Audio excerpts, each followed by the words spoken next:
ناگ چپ چاپ باڑ میں سے گزر کر دوسری طرف چلا گیا۔ یہ لوگ پھر آگے بڑھے۔ احمد ان سے کافی فاصلے پر نکل گیا تھا۔ تیز تیز قدم چل کر یہ لوگ بھی اس سے جا ملے۔ احمد نے جس آبادی کا ذکر کیا وہ آ گئی۔ گھنے گھنے املی کے پیڑوں کے درمیان سے گھاس پھوس کے چند جھوپڑے اور کچے پکے مکانات جھانک رہے تھے۔ یہاں پہنچ کر تاجور کے قدم اور بوجھل ہو گئے۔ شام ہو چکی تھی اور بتدریج سیاہی فضا پر مسلط ہو رہی تھی۔ عین اس وقت یہ لوگ گاؤں میں داخل ہوئے۔ چند ہی قدم آگے بڑھے کہ انہیں سامنے املی کے پیڑ تلے لوگوں کا ایک ہجوم نظر آیا۔ کوئی تو پریشانی کے عالم میں لالٹین لے کر ادھر ادھر دوڑ رہا تھا، کوئی کسی کو آواز دے رہا تھا، بعض لوگ آپس میں جھگڑ رہے تھے۔ اس سارے شور و غل میں ڈوبتی ہوئی کسی بد نصیب کے رونے کی آواز بھی آ رہی تھی۔ غالباً کسی شخص کا یہاں انتقال ہو گیا ہے، احمد بولا۔ یہ ہجوم اسی لیے یہاں جمع ہے۔ چلو چل کر دیکھیں، تاجور نے کہا۔ اب تمہیں ڈر نہیں لگے گا؟ سراج نے شرارت سے مسکرا کر پوچھا۔ انسانی ہمدردی بھی کوئی چیز ہے، تاجور نے اس طرف قدم بڑھاتے ہوئے کہا۔ باقی لوگ بھی وہاں جا پہنچے۔ گاؤں والے ان عجیب و غریب وضع کے نوجوانوں کو دیکھ کر ایک طرف ہٹ گئے اور اچانک اس سارے مجمع پر سناٹا چھا گیا۔ اس ہجوم کے درمیان چارپائی پر ایک نوجوان عورت بے حس و حرکت پڑی تھی۔ اس کے منہ سے کف بہہ رہا تھا۔ سرہانے دو تین بوڑھی عورتیں بیٹھی رو رہی تھیں اور ایک نوجوان تندرست مرد منہ چھپائے اسی چارپائی کی پائنتی پر بیٹھا ہوا تھا۔ کیا ہوا اس عورت کو؟ احمد نے تلنگی زبان میں ان لوگوں سے پوچھا۔ اس کو سانپ نے ڈس لیا ہے، ایک دیہاتی نے جواب دیا۔ حقیقت حال سے واقف ہو کر سراج نے ان تمام دیہاتیوں کو اس عورت کی چارپائی سے دور ہٹا دیا اور ہوا چھوڑنے کے لیے کہا۔ اس کے بعد اس نے عورت کی نبض ٹٹولی۔ نبض بہت آہستہ آہستہ حرکت کر رہی تھی۔ عورت کے منہ سے کف زیادہ مقدار میں خارج ہو رہا تھا۔ کتنی دیر ہوئی؟ سراج نے دریافت کیا۔ احمد کی وساطت سے جواب ملا، 10 منٹ۔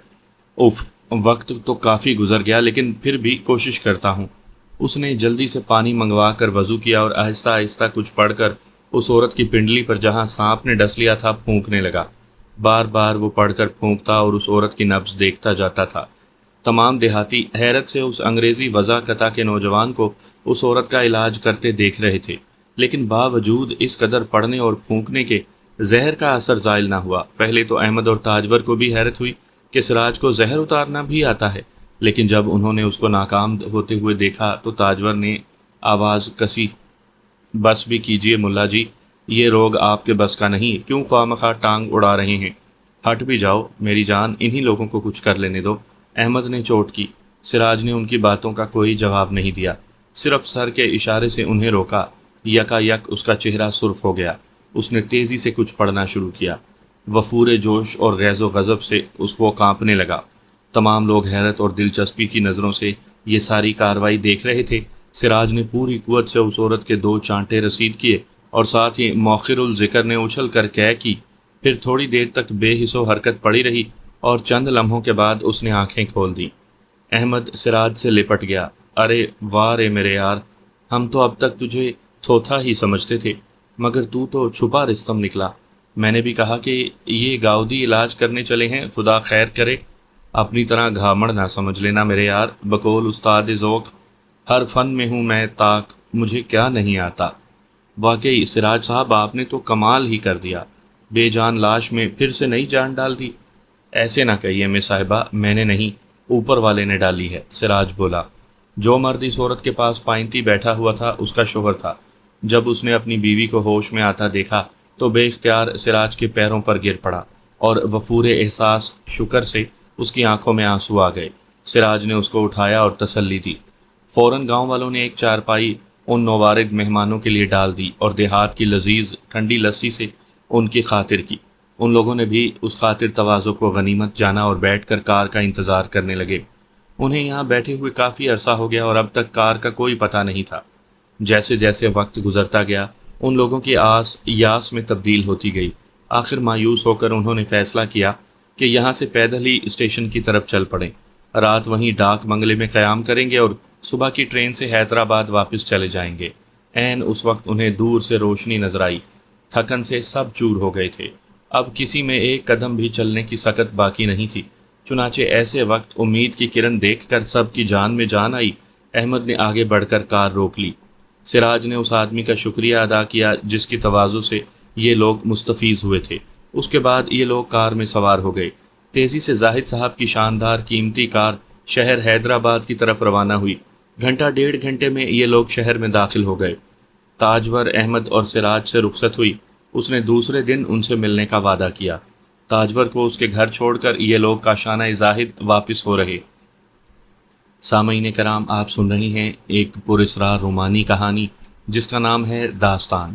یہ اس سلسلے کی قسط نمبر 11 ہے۔ مجھے امید ہے آپ کو میری یہ کاوش پسند آ رہی ہوگی۔ آپ نے اگر ابھی تک میرا چینل کہانی گھر سبسکرائب نہیں کیا تو ابھی میرے چینل کو سبسکرائب کر کے بیل نوٹیفیکیشن آن کر لیجئے تاکہ آنے والی ہر نئی کہانی کی اطلاع بر وقت آپ تک پہنچ سکے۔ زاہد صاحب سے صدر دروازے میں ہی سراج کی مٹ بھیڑ ہو گئی۔ وہ بہت ہی فکر مند اور ملول نظر آتے تھے۔ انہوں نے سراج سے پوچھا، وہاں نسرین کو کوئی حادثہ پیش آیا؟ جی نہیں قبلہ، سراج بولا، کوئی حادثہ پیش نہیں آیا، البتہ شاید وہ مجھ سے ناراض ہیں۔ تم سے؟ متفکر امیر نے استفہامی نظروں سے نوجوان کی طرف دیکھا۔ جی ہاں، سراج کی نظریں جھک گئیں۔ ہم لوگ واپسی میں کچھ دیر کے لیے ایک درمیانی گاؤں میں ٹھہرے۔ اسی گاؤں میں باتوں باتوں میں ہم میں کسی مسئلے پر بحث ہو گئی۔ بات بڑھ گئی اور وہ مجھ سے ناراض ہو کر فوراً شہر واپس ہو گئیں۔ اور تو کوئی بات نہیں؟ جی نہیں، سراج نے پوری سنجیدگی سے جواب دیا۔ نہیں معلوم کیا بات ہے سراج صاحب، زاہد صاحب نے کہا۔ جب سے وہ آئی ہے اپنے کمرے میں بند ہے۔ میں نے 1000 بار اس سے پوچھنے کی کوشش کی مگر اس نے کوئی جواب نہیں دیا اور نہ ہی کچھ کھایا۔ نہ جانے بیٹھے بیٹھے اسے کیا ہو گیا۔ آپ تھکے ہوئے ہیں، چل کر کچھ کھا پی لیجئے۔ سراج ان سے رخصت ہو کر کھانے کے کمرے میں آیا۔ بے دلی سے کچھ کھایا۔ رہ رہ کر اسے یہی خیال ستا رہا تھا کہ نسرین نے صبح سے کچھ نہیں کھایا۔ سراج کو اپنی زیادتی پر بہت ندامت ہوئی۔ کھانے کے بعد وہ نازو کو لے کر نسرین کے کمرے کی طرف آیا۔ زاہد صاحب اس کو دروازہ کھولنے کے لیے کہہ رہے تھے۔ سراج نے دروازہ کھٹکھٹایا۔ ابا، میں نے کہہ دیا میں کچھ نہیں کھاؤں گی، آپ مجھے بار بار پریشان نہ کیجیے ورنہ میں اپنی جان دے دوں گی۔ دروازہ کھولو نسرین، میں ہوں۔ سراج، نوجوان نے التجا کی، میں تم سے کچھ نہیں کہوں گا۔ تھوڑی دیر بعد دروازہ کھلا۔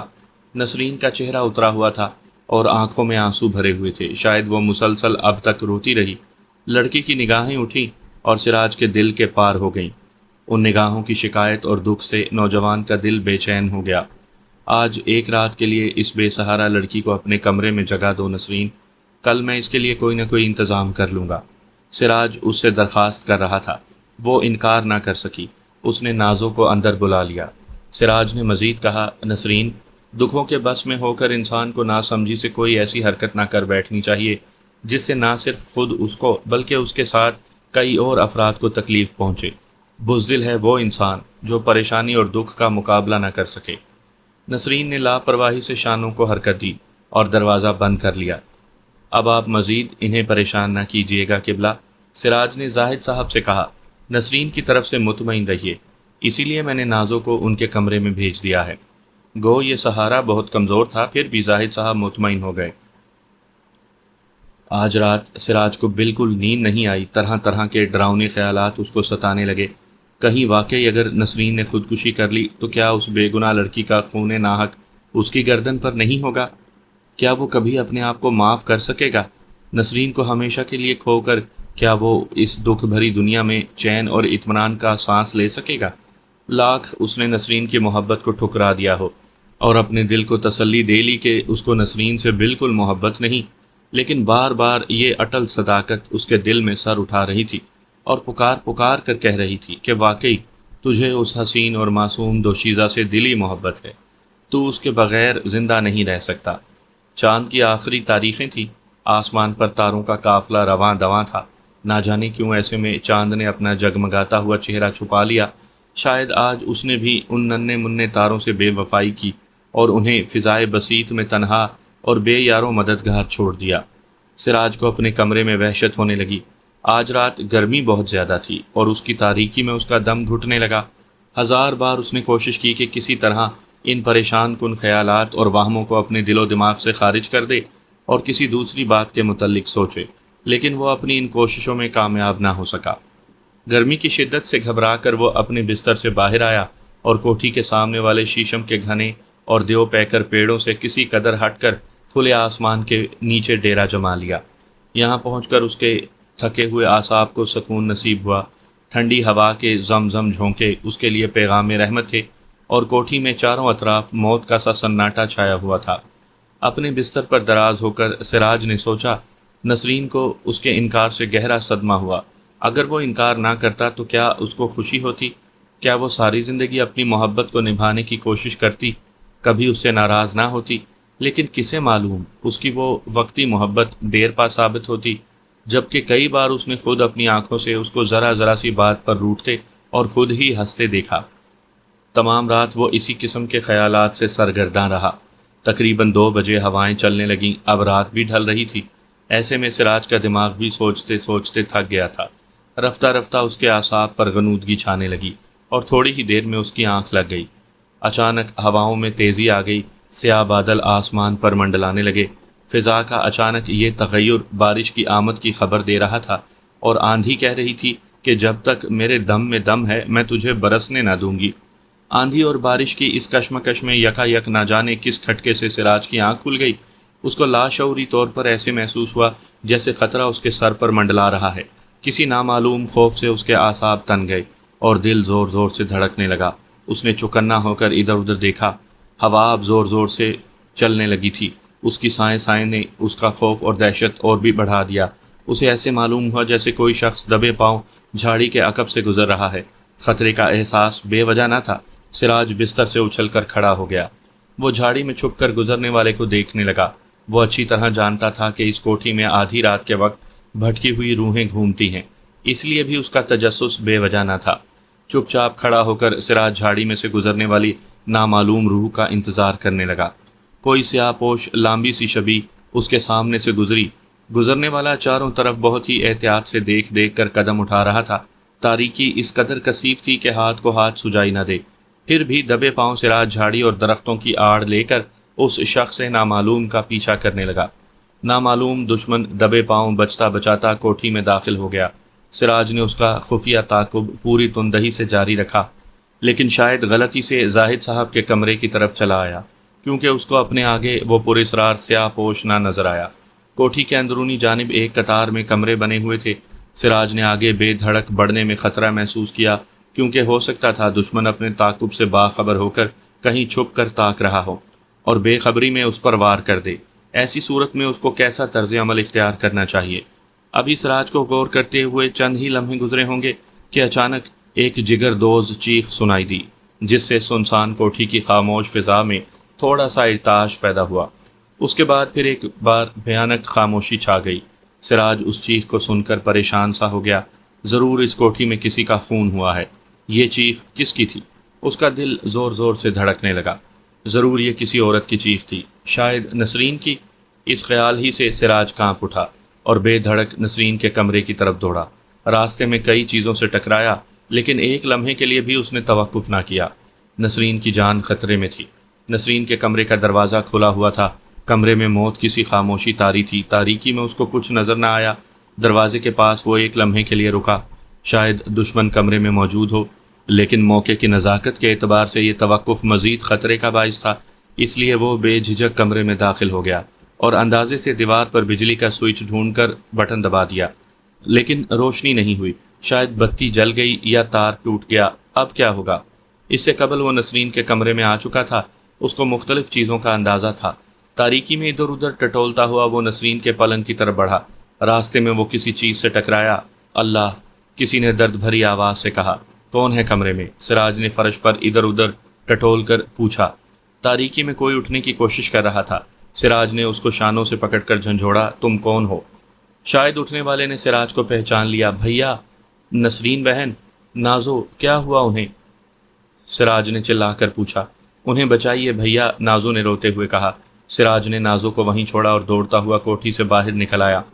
ہواؤں میں اب کافی شدت آ گئی تھی، کبھی کبھی بجلی بھی چمک جاتی تھی۔ سیاہ پوش دشمن سامنے والی روش پر تیزی سے دوڑ رہا تھا۔ سراج نے پوری مستعدی سے اس کا تعاقب کیا۔ پیچھے سے اس پر جست کر کے اس نے سیاہ پوش آدمی کو زمین پر دے مارا۔ شخص نامعلوم کی زبان سے کوئی غلیظ گالی نکلی۔ اس نے اپنے بوجھ کو زمین پر پٹخ دیا اور اس سے پہلے کہ سراج سنبھل کر اس پر دوسرا وار کرتا، وہ تڑپ کر اٹھا اور احاطے کی دیوار پھاند کر فرار ہو گیا۔ سراج نے اس کا مزید تعاقب کرنا بیکار سمجھ کر زمین پر پڑی ہوئی نسرین کی طرف توجہ کی، جو اٹھنے کی کوشش کر رہی تھی۔ سراج نے اس کو سہارا دے کر اٹھایا۔ وہ چاروں طرف خوفزدہ نگاہوں سے دیکھ رہی تھی۔ سراج نے محبت سے اس کا حسین چہرہ اپنے ہاتھوں میں لیا۔ سراج صاحب، نازک لڑکی نے کانپتی ہوئی آواز سے کہا۔ نسرین، سراج نے پیار سے کہا اور خوفزدہ نسرین کو چھاتی سے لگا لیا۔ نسرین کے نازک دل سے ابھی خوف دور نہیں ہوا تھا۔ وہ چاروں طرف وحشی ہرنی کی طرح آنکھیں پھاڑ پھاڑ کر دیکھ رہی تھی۔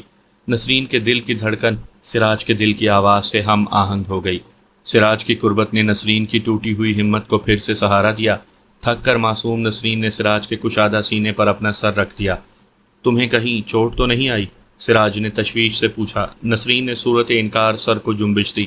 اس اچانک افتاد کا خوف نسرین کے دل و دماغ پر بری طرح مسلط تھا۔ اس کی ٹانگیں خوف سے اب تک کانپ رہی تھیں۔ نازک دل ایسے محسوس ہوتا تھا جیسے سینے کے نہاں خانے کو پھاڑ کر باہر نکل پڑے گا۔ ایسی حالت میں وہ چلنے کے قابل نہ تھی۔ سراج نے اسے اپنی مضبوط باہوں میں اٹھا لیا۔ ابتداً اس نے چھوٹنے کی کوشش کی، لیکن سراج کی مضبوط گرفت سے آزاد نہ ہو سکی۔ تنو مند نوجوان نے اس حسین بوجھ کو چھاتی سے لگا لیا اور نہایت ہی احتیاط سے لا کر اسے اپنے بستر پر لٹا دیا، اور خود اس کے سرہانے بیٹھ کر محبت سے اس کی بکھری ہوئی گھنی زلفیں سنوارنے لگا۔ نسرین کے اعصاب پر غنودگی سی چھانے لگی۔ اس نے تھک کر آنکھیں بند کر لیں۔ نسرین، تم یہاں لیٹی رہو، میں تمہارے لیے پانی لے کر آتا ہوں۔ خوفزدہ لڑکی نے سراج کا ہاتھ پکڑ لیا، گویا زبان حال سے التجا کر رہی تھی کہ مجھے اس طرح اکیلے چھوڑ کر نہ جاؤ سراج، تم سے دور ہو کر نہ جانے پھر کن نئے خطروں میں گھر جاؤں۔ اس کی اس خاموش التجا سے سراج کے دل میں محبت کا سوتا بہہ نکلا۔ خوف اور دہشت کے درمیان التفات و محبت کی اس انوکھی لذت سے وہ بے خود ہو گئی۔ دل کے سارے تار جھنجھنا اٹھے اور ایک میٹھی سی تڑپ رگو پے میں سما گئی۔ احساس لذت و انبساط سے محبت کی ماری نسرین کی آنکھیں بند ہونے لگیں۔ نسرین بے ہوش ہونے لگی تھی۔ سراج فوراً پانی کی تلاش میں دوڑا۔ اسے اچھی طرح معلوم تھا کہ موجودہ حالت میں بے ہوشی اس کے لیے سخت خطرناک تھی۔ وہ ہرگز اسے بے ہوش نہیں ہونے دے گا۔ وہ اپنی جان دے کر بھی اسے ہر ممکن مصیبت اور دکھ سے بچا لے گا۔ جس چیخ نے سراج کو خطرے سے آگاہ کیا، اسی نے کاشانہ زاہد کے دوسرے مکینوں کو بھی جگا دیا، اور اس عرصے میں جب کہ سراج بر وقت نسرین کی مدد کو پہنچا اور اس نامعلوم دشمن کے پنجے سے چھڑایا، کوٹھی میں کافی کھلبلی مچ گئی۔ نوکر چاکر لالٹین لے کر دوڑے۔ انہوں نے کوٹھی کا ایک ایک کمرہ چھان مارا۔ زاہد صاحب اور احمد بھی نسرین کے کمرے میں آئے۔ ان کی حیرت کی انتہا نہ رہی جب انہوں نے نازک کو فرش پر بے ہوش پڑا ہوا پایا۔ نسرین کمرے میں موجود نہ تھی۔ زاہد صاحب اور احمد کا ماتھا ٹھنکا۔ انہوں نے فوراً کوٹھی کا چپا چپا چھان مارنے کا حکم دیا۔ چاروں اطراف ملازم منتشر ہوئے اور کافی سرگرمی سے کھوج شروع ہوئی۔ سراج کی اپنے کمرے میں غیر موجودگی پر احمد کو تعجب ہوا۔ آخر تلاش کرتے ہوئے یہ لوگ جب کوٹھی کے اگلے حصے کی طرف آئے تو انہوں نے شیشم کے درختوں سے پرے جھاڑیوں کے قریب نسرین کو سراج کے بستر پر بے ہوش پایا۔ حالات کی رفتار، گزشتہ دن کے اتفاقی حادثات اور قسمت کی ستم ظریفی نے سراج کو مجرم گردانا۔ گزشتہ شام کو نسرین کا تنہا واپس ہونا اور سراج کا اعتراف کہ شاید وہ مجھ سے ناراض ہیں، اس کے جرم کی تصدیق کے لیے کافی تھا۔ اب زاہد صاحب نے خود اپنی آنکھوں سے اپنی معصوم بیٹی کو اس ذلیل نوجوان کے بستر پر پڑا ہوا دیکھ لیا۔ ان کے موروثی شریف خون نے ان کی رگوں میں جوش مارا۔ احمد کی آنکھوں میں اپنے دوست کی بے وفائی اور نمک حرامی پر خون اتر آیا۔ دونوں شریف اور عالی نسب آدمیوں نے ایک دوسرے کی طرف غیظ و غضب بھری نگاہوں سے دیکھا۔ سراج اس قدر ذلیل اور کمینہ ثابت ہوا، جس رکابی میں اس نے کھایا اسی میں چھید کیا۔ خود اس کی بے گناہ نازک بہن کو اس نے تباہ کر دیا۔ اس کی خاک و خون میں لتھڑی ہوئی لاش خود اس ظلم کی گواہ تھی جو اس پر اس کے بے ایمان دوست نے ڈھایا تھا۔ اتنے میں سراج نل سے پانی لے کر دوڑا ہوا آیا۔ کہیں ایسا نہ ہو کہ اس کی چہیتی نسرین اس کی امداد سے پہلے ہی بے ہوش ہو جائے اور اس طرح اس کی جان کو کوئی خطرہ لاحق ہو۔ لیکن جو ہی اس کی نظر زاہد صاحب اور احمد پر پڑی، اس کے قدم خود بخود رک گئے، کیونکہ ماحول کے بدلے ہوئے رنگ نے اس کے پیروں میں بھاری زنجیریں ڈال دیں۔ پانی کا لوٹا اس کے ہاتھ سے چھوٹ کر گر پڑا۔ اس نے زاہد صاحب کی غضبناک آنکھوں میں اپنی قسمت کا فیصلہ پڑھ لیا۔ احمد بھوکے شیر کی طرح بد نصیب نوجوان پر ٹوٹ پڑا۔ غیظ و غضب نے اس کو پاگل بنا دیا۔ اس نے بری طرح بد نصیب سراج کو پے در پے مکے اور چانٹے مارے۔ بت کی طرح ساکت کھڑا ہوا سراج پاگل احمد کی پے در پے ضربیں برداشت نہ کر سکا۔ جس کو اس نے دوست کہا، اسی نے بے وجہ اس پر ہاتھ اٹھایا اور کسی نہ کردہ گناہ کی سزا دی۔ اس جان کا صدمہ نے اس کو نڈھال کر دیا اور اس کا دل توڑ دیا، اور وہ ماروں کی تاب نہ لا کر لڑکھڑایا اور زمین پر گر پڑا۔ جاگیردار زاہد حسین غصے میں بھرے دور کھڑے چنگاڑ رہے تھے۔ سارا منظر زبان حال سے اس بد نصیب نوجوان کا ماتم کر رہا تھا۔ نسرین چارپائی پر اب تک بے ہوش پڑی ہوئی تھی۔ زاہد صاحب گالیوں کے ساتھ طرح طرح کی دھمکیاں بھی دے رہے تھے۔ سارے ملازموں کو جیسے سانپ نے سونگھ لیا۔ سب حیرت سے منہ پھاڑے اس زخمی نوجوان کی طرف دیکھ رہے تھے جس نے اتنی مار کھا کر بھی ذرا برابر مدافعت نہ کی اور بت کی طرح خاموش رہا۔ کسی سے یہ منظر نہ دیکھا گیا۔ سراج زمین پر گر پڑا تھا۔ اس کے منہ سے خون بری طرح بہنے لگا۔ آنکھوں میں دکھ کے آنسو موجیں مارنے لگے۔ غیظ و غضب بھری نگاہوں سے اس نے آسمان کی طرف دیکھا اور بھرائی ہوئی آواز سے بولا، دیکھ لیا تو نے؟ کیا تیرا ابھی جی نہیں بھرا؟ احمد نے اس کے منہ پر ایک ٹھوکر لگا کر کہا، نکل جا یہاں سے نمک حرام، ذلیل کتے، تو نے جس رکابی میں کھایا اسی میں چھید کیا، جس نے تجھے دوست کہا اسی کی معصوم بہن کو تو نے برباد کیا۔ سراج کا سر نکاہت سے جھک گیا، آنکھوں سے آنسو بہنے لگے۔ آج اس نے دوستی کا انجام بھی دیکھ لیا۔ جہاں کہیں اس نے نیکی کی اس کو بدلے میں برائی ملی۔ کیا اس دنیا میں بھلائی کا یہی انجام ہے؟ کیا اس دنیا سے انصاف اٹھ گیا ہے؟ یا خدا اندھا ہو گیا جو اسے یہ سب ظلم اور ناانصافی نظر نہیں آتی؟ اسی وقت میرے گھر سے نکل جا ذلیل انسان، زاہد صاحب نے چلا کر کہا، ورنہ کہیں ایسا نہ ہو تیرے ناپاک خون سے مجھے اپنے ہاتھ رنگنے پڑے۔ سانپ کی اولاد، جس نے تجھے دودھ پلایا اسی کو تو نے ڈس لیا۔ اس معصوم کا تو خیال کیا ہوتا۔ بوڑھے امیر نے اپنا منہ چھپا لیا اور رونے لگا۔ بھاگ جا یہاں سے مردود، ورنہ میں تیرا خون پی لوں گا۔ احمد فرتائے غیظ و غضب سے چیخ اٹھا۔ سراج کا سر شکست و ذلت کے احساس سے جھک گیا۔ وہ لڑکھڑاتا ہوا اٹھا اور کوٹھی کی طرف جانے لگا۔ وہاں کیوں جا رہا ہے؟ زاہد صاحب نے چیخ کر کہا۔ نازو، ٹوٹی ہوئی آواز میں اس نے جواب دیا۔ جس گھر میں اس نے عزت سے قدم رکھا آج وہیں سے ذلیل ہو کر نکلنا پڑ رہا تھا۔ سراج نے بے ہوش نازو کو اپنے بازوؤں میں اٹھا لیا اور بہہ کے قدموں سے چلتا ہوا کوٹھی سے باہر نکلا۔ بوڑھے مالی کو جب اس واقعے کی خبر ہوئی تو اس کی پرانی ہڈیوں میں وفاداری کا جوش ابل پڑا۔ وہ بھی اپنا مضبوط لٹھ لے کر موقع واردات پر پہنچا۔ کہاں ہے وہ؟ میرے آقا کی عزت و حرمت کا دشمن؟ وہ گرج کر بولا۔ وہ رہا۔ احمد نے نفرت و حقارت سے سراج کی طرف اشارہ کیا جو بے ہوش معصوم لڑکی کو اپنے بازوؤں میں سنبھالے بہہ کے قدموں سے کوٹھی کی سیڑھیاں اتر رہا تھا۔ بوڑھے مالی کی آنکھوں میں خون اتر آیا۔ وہ سراج پر بھوکے گدھ کی طرح جھپٹا، لیکن اس کا مضبوط لٹھ اٹھا اور اٹھ کر رہ گیا۔ کیا بابو جی مجرم ہیں؟ اس نے سوچا، یہ کیسے ہو سکتا ہے؟ اس کے دل نے پکارا، بابو جی ہرگز ایسے آدمی نہیں ہیں۔ انہوں نے تو بڑی بی بی کے ساتھ اتنی ہمدردی کی، انہیں اپنے بچھڑے ہوئے شوہر سے ملایا۔ سراج نے اذیت ناک نگاہوں سے مالی کی طرف دیکھا۔ تم بھی اپنے دل کی آرزو پوری کر لو مالی، رکتے کیوں ہو؟ مالی کا سر ندامت سے جھک گیا۔ ابھی تک یہاں کھڑا ہے سور کے بچے، نکل جا یہاں سے۔ احمد نے سراج کی گردن میں ہاتھ دے کر دھکیلا۔ وہ نازو کو لے کر منہ کے بل گر پڑا۔ اس کی پیشانی پر بل آ گئے اور چہرہ غصے سے سرخ ہو گیا۔ غیظ و غضب بھری نظر سے ایک بار اس نے احمد کی طرف دیکھا، لیکن نہ جانے دل میں کیا سوچا، اپنی منہ بولی بہن کو اس نے پھر سے اٹھایا اور لڑکھڑاتا ہوا اسے لے کر کوٹھی سے باہر نکل گیا۔ رات کے 4 بج چکے تھے۔ ہوا میں بھی کسی قدر خنکی آ گئی تھی۔ سڑک پر کوئی بھی متنفس نظر نہیں آ رہا تھا۔ بھلا اس قدر سرد ہوا میں صبح سویرے کس کو غرض پڑی تھی کہ اپنے نرم و گرم بستر کو چھوڑ کر ٹھنڈی سڑکوں پر آوارہ گھومتا پھرے؟ لیکن بد نصیب سراج کو اس کی قسمت نے ایسے میں اپنے دوست کے گھر سے ذلیل کر کے ہمیشہ کے لیے نکالا تھا۔ نازو کو بازوؤں میں اٹھائے وہ چلا جا رہا تھا۔ کہاں؟ اس کا خود اس کو بھی پتہ نہیں تھا۔ آنکھوں میں غم و یاس کے آنسو موجیں مار رہے تھے۔ قدم لڑکھڑائے جاتے تھے۔ ناک اور منہ سے خون بہہ رہا تھا اور وہ چلا جا رہا تھا، اپنی منہ بولی بہن کو سینے سے لگائے۔ پیچھے اس کو کچھ آہٹ سی محسوس ہوئی۔ اس نے مڑ کر دیکھا، لیکن کوئی نظر نہ آیا۔ کاشانہ زاہد سے نکلے ہوئے قریب آدھ گھنٹہ ہو گیا تھا۔ اتنے میں سامنے سے کسی کار کی روشنی نظر آئی۔ تیز روشنی کی زد سے وہ حتی الامکان بچنا چاہتا تھا، لیکن کار جب قریب آئی تو فوراً روک لی گئی۔ جب وہ کار کے قریب سے ہو کر گزرا تو کسی نے اسے آواز دی، سراج صاحب۔ اس کو آواز پہچانی ہوئی محسوس ہوئی۔ اس نے پکارنے والے کی طرف دیکھا۔ مجسٹریٹ صاحب کا پرشفقت اور مہربان چہرہ باہر جھانکتا نظر آیا۔ وہ اپنے کسی دوست کے گھر سے لوٹ رہے تھے۔ شاید شطرنج کھیلتے دیر ہو گئی۔ ہر سینچر کی شام کو ان کا دستور تھا کہ تمام وقت ہنسی خوشی مختلف دلچسپیوں میں گزارتے، کیونکہ دوسرے دن آرام کرنے کے لیے کافی وقت مل جاتا تھا۔ چنانچہ اب بھی وہ مکان واپس ہو رہے تھے۔ راستے میں انہوں نے کار کی تیز روشنی میں سراج کو بحالت قسم پرسی دیکھ لیا اور فوراً کار روک لی۔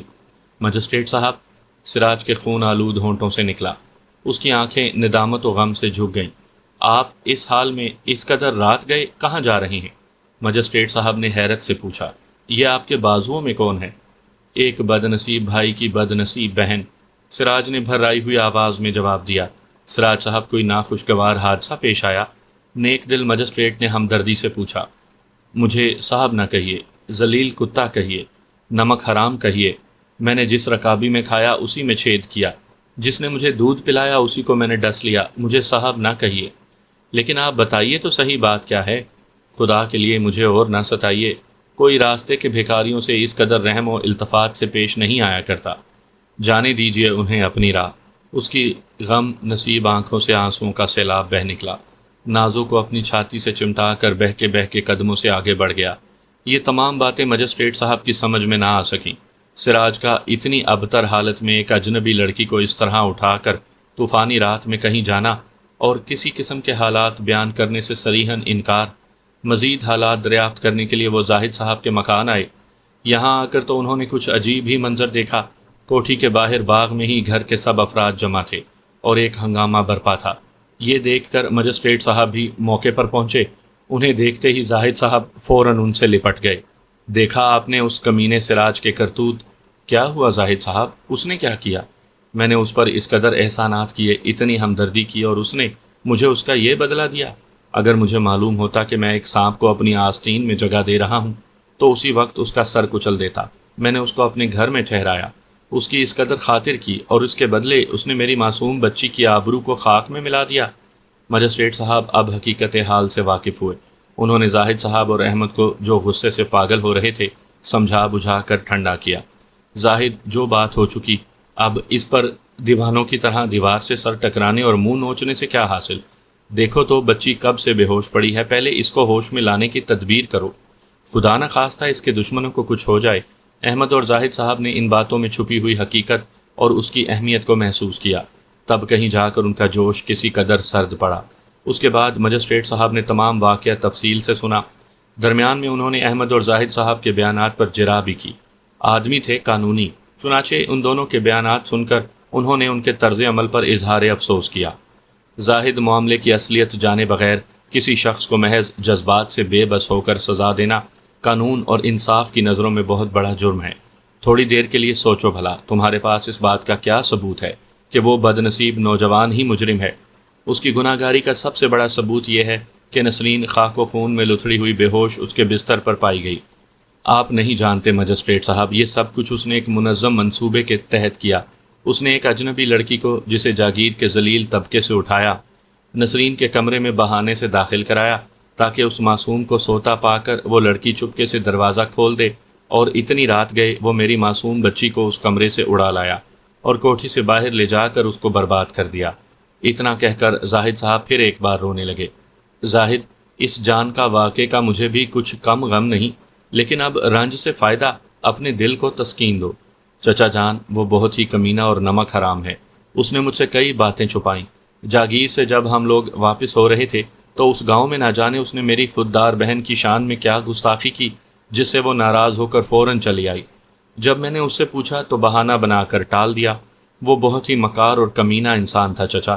افسوس میں نے اسے پہلے ہی نہ سمجھا۔ تعجب ہے احمد، تم اپنے دوست کے لیے اس قدر ذلیل الفاظ استعمال کر رہے ہو۔ مجسٹریٹ صاحب نے ملامت آمیز لہجے میں کہا۔ احمد جوش سے چلایا، اسے دوست نہ کہیے، وہ ہماری اور ہمارے خاندان کی عزت کا دشمن تھا، جس نے دوست بن کر اپنے دوست کی بہن کو برباد کیا۔ میرے سامنے اس کا نام بھی نہ لیجیے۔ میری تو کچھ سمجھ میں نہیں آ رہا، مجسٹریٹ صاحب بڑبڑائے۔ گو واقعات سے تو یہی ظاہر ہوتا ہے کہ مجرم وہی ہے، اور آپ لوگوں کے بیان کیے ہوئے حالات بھی اس امر کی تائید میں ہیں، لیکن تم جانتے ہو زاہد، میں نے اپنی زندگی میں ہزاروں مجرموں اور گناہ گاروں کا انصاف کیا ہے۔ نہ جانے کیوں میرا دل کہتا ہے کہ وہ مجرم نہیں ہے، کم از کم اس جیسا شریف اور خوددار نوجوان کبھی ایسی غلطی نہیں کر سکتا۔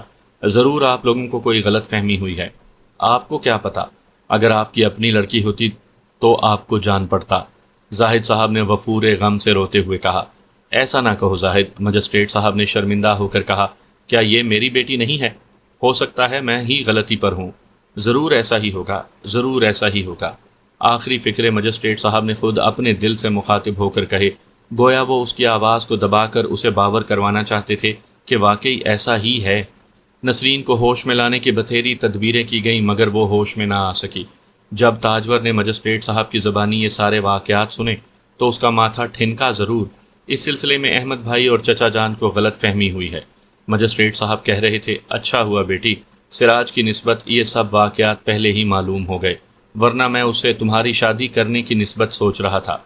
تاجور نے مجسٹریٹ صاحب کے آخری الفاظ ان سنے کر دیے اور اس نے کہا، نہیں ابا، سراج ہرگز ایسے آدمی نہیں۔ ان کا کردار ٹھوس چٹان کی طرح مضبوط ہے، ان کا دل آئینے کی طرح پاک اور صاف ہے، ان سے ہرگز اس قسم کی اوچھی حرکت کی توقع نہیں کی جا سکتی۔